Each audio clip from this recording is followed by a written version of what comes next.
A victory tonight for a local woman who says the county tried to block her from using her service dog. This is a story that 10 News has been following after Kimberly Ryan contacted us saying that she was denied a service tag. 10 News reporter Craig Herrera has the new developments on the battle that Ryan calls a life or death situation.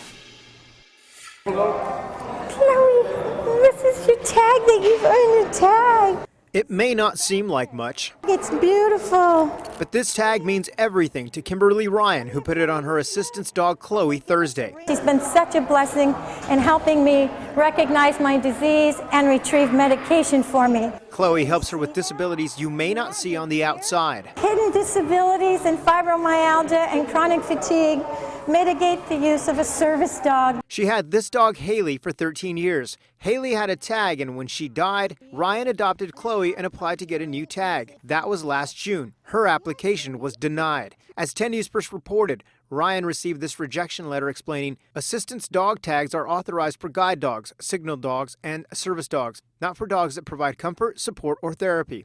It's been a rough ride. So she decided to file a lawsuit against the city. I had done the Haley Project helping people with hidden disabilities and their civil rights, and now I'm trying to represent myself and my service dog. Daniel D'Souza with the San Diego County of Animal Services says that according to the Americans with Disabilities Act, owners do not need tags or vests. All they have to say is that the animal is trained and describe the task that that animal is trained to perform. Since Ryan has hidden disabilities, she wanted to be sure Chloe had a tag anyway.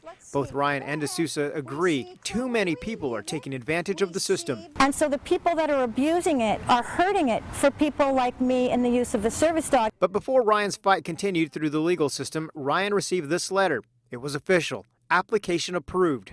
We're official! Woo! And no further legal action was needed. In the Morena District, Craig Herrera, 10 News.